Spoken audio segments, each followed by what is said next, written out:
thought that we would look into some best practices around creating a safe environment for you as a presenter when you're using Mentimeter.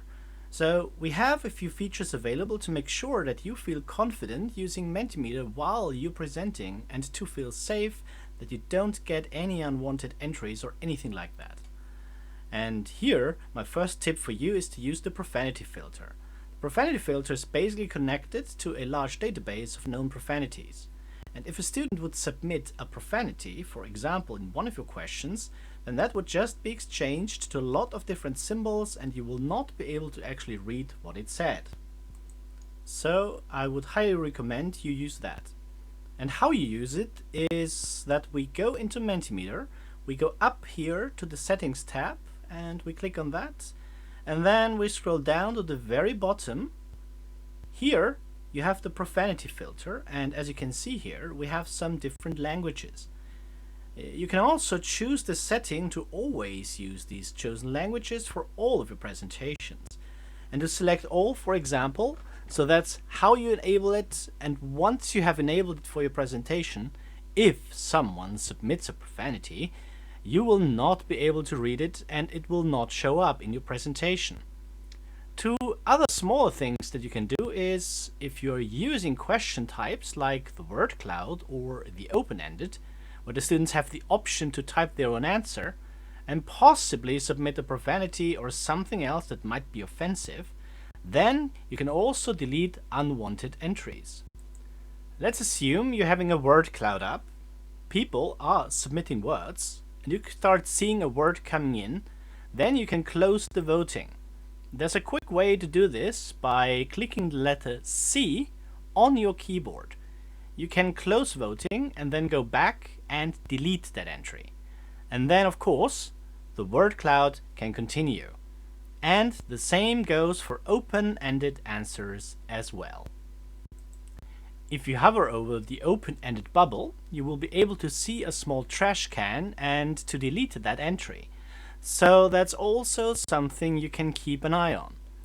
Of course, if you're not feeling safe with this, you can also choose to only have question types with predefined answer options. So for example, you can use the multiple choice ranking, any of those question types where you actually don't allow your audience to freely type something, but to use the predefined answers available that you've set up. So the two questions that you might need to think about are the word cloud and open-ended ones. Another one of my recommendations would be to use moderation for the Q&A. So, for example, right now, if you submit a question to me here today, it will pop up here.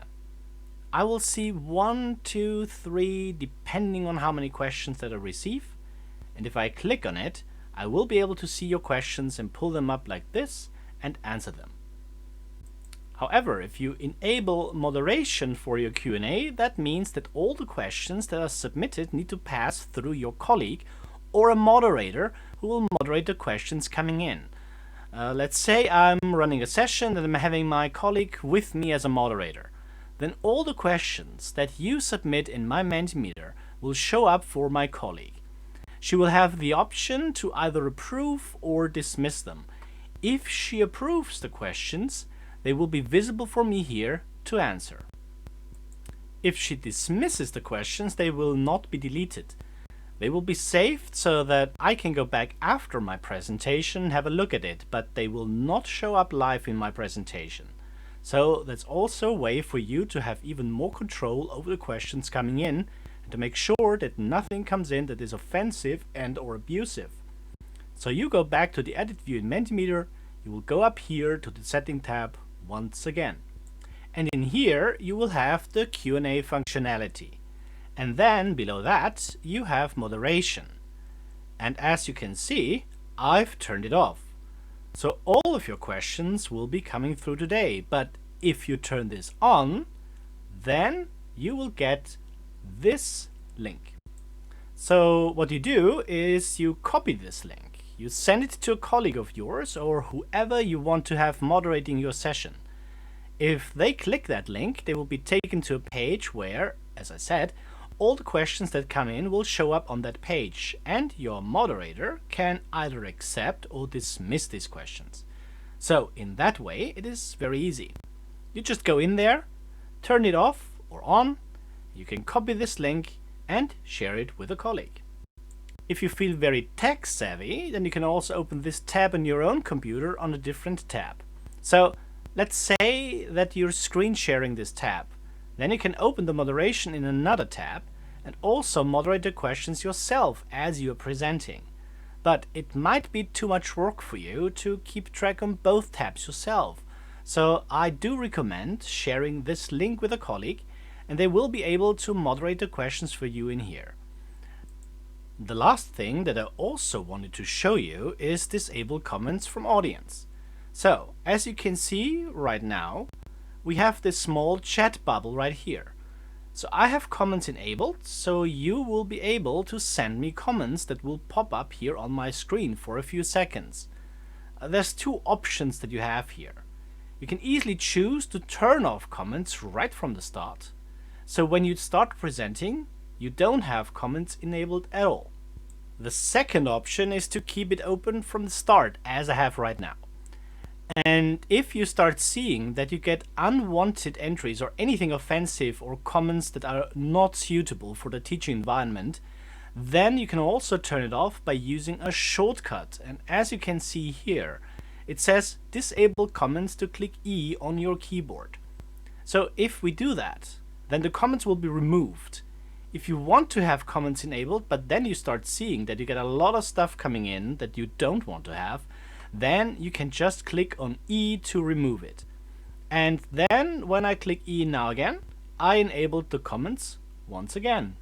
If you want to turn off comments from audience right from the start, then once again you will go in here to settings, and then here you have the comments from audience.